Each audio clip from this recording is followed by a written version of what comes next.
Have you ever had one of those moments where the past walks right back into your life, uninvited? 1 minute, I'm wiping down tables at the restaurant I call home, and the next, I'm staring into the eyes of the girl who made my high school years a living nightmare.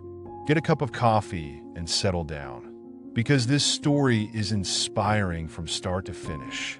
Make sure to like and subscribe for more incredible stories like this. So, picture this. I'm wiping down tables at the restaurant where I work, just minding my own business. It's a small, cozy spot where the smell of freshly brewed coffee greets you before you even step inside. The regulars come in so often that they know your name, your favorite drink, and probably your life story if they stick around long enough. Today, I'm pitching in with the cleaning because Beth, one of our waitresses, isn't feeling well. She's pregnant, glowing and beautiful, but had a faint spell earlier, so the rest of us are taking on her load.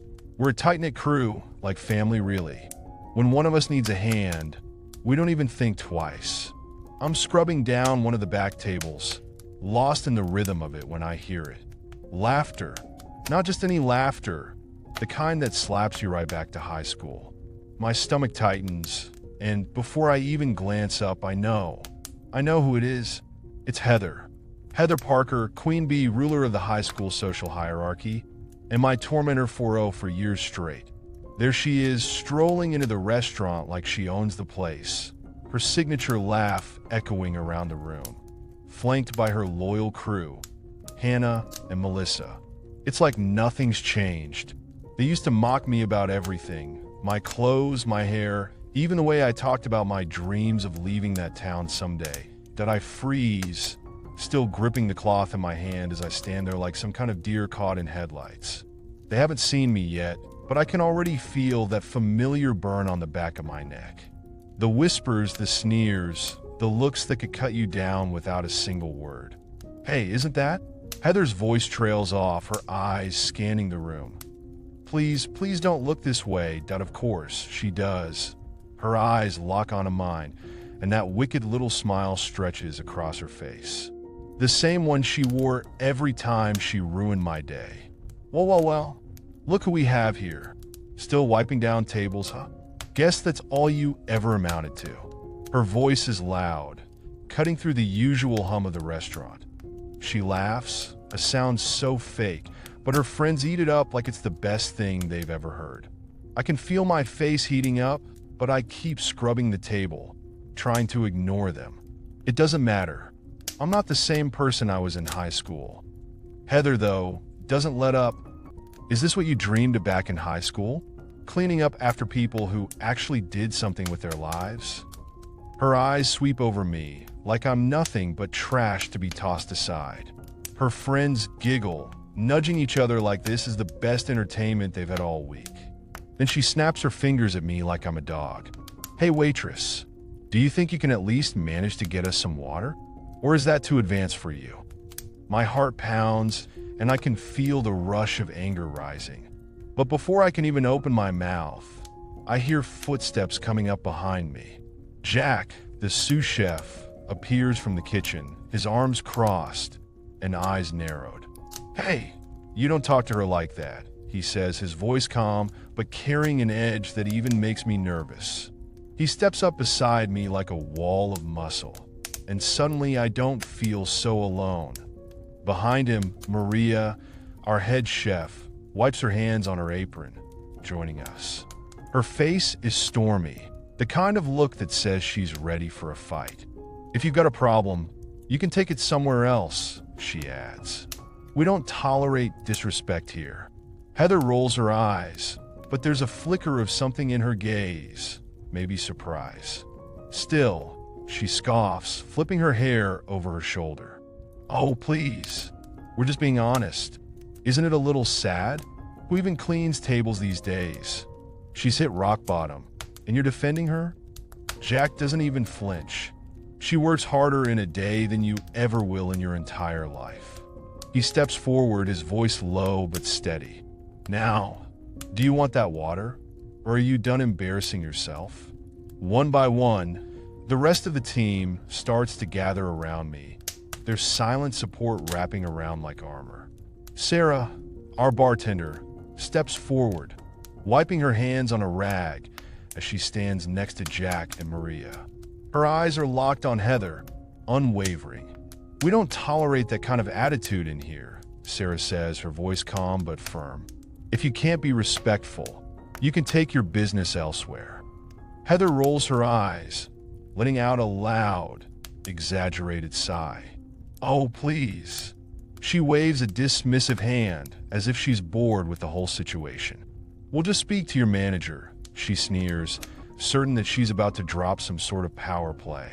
Her entourage nods along, their faces smug as if they're about to watch me crumble. That's when I decided I'd had enough. I step forward, feeling the weight of the moment settle around me. But instead of fear, there's something else, something stronger. I wipe my hands on the towel slung over my shoulder and meet Heather's gaze head on. "You already have?" I say, my voice steady. Heather's smirk wavers for just a second, her eyes narrowing like she's trying to understand. "What?" she asks, blinking as if she didn't hear me right. "I'm the manager here," I say, letting the words sink in, watching as her confidence crumbles. "Actually, I own the place." Her eyes go wide, and the air seems to get sucked right out of the room.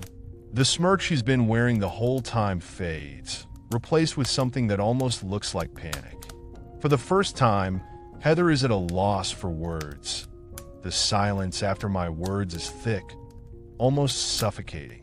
For a split second, nobody moves, and then, boom, the room erupts. My team cheers, clapping and hollering like they just won the lottery. Jack slaps me on the back, Maria gives a victorious shout, and Sarah's whooping like she just saw her favorite team score the winning goal. The sound fills every corner of the restaurant, drowning out whatever feeble attempt Heather might have made to save face. Heather's face turns a deep shade of red, blotching in embarrassment. She stands there, her mouth half open, searching for something, anything to cling to, but she's got nothing. Her smug smile has completely vanished. She's out of tricks. Jack steps forward, grinning from ear to ear. "You're looking at the best boss any of us have ever had," he says, throwing an arm around my shoulder. "She's out here cleaning tables because she cares about us. She could have left Beth hanging, but that's not who she is." Heather blinks, stammering for a response, but before she can get a word out, Sarah steps in. Her arms are crossed, her voice sharp and unyielding. "Maybe it's time you left," she says, her eyes narrowing at Heather. "We don't need people with ugly attitudes ruining our day." Heather's bravado is completely gone now. She looks around the room, her friends suddenly shrinking back, no longer laughing or backing her up. I didn't mean anything by it," she mutters, but the fight has drained out of her. She knows it's over. I step closer, not to rub it in, but to end it. "Heather, it's okay. Really. But maybe next time, think before you speak." My voice is steady, no malice. Just the truth. She stares at me, eyes wide with a mix of shock and disbelief. For the first time in her life, I think Heather Parker has nothing to say. With that, they gather their things, and without another word, scurry out the door. The bell jingles above them as they leave, and the air feels lighter, like a weight I didn't even realize I was carrying has lifted. The room is buzzing, and I can't stop the smile from spreading across my face. Jack gives me a wink, and Sarah smirks. "That was something," she says, shaking her head. "Talk about instant karma." I chuckle, feeling the pride swell inside me. Years ago, I would have done anything to escape people like Heather.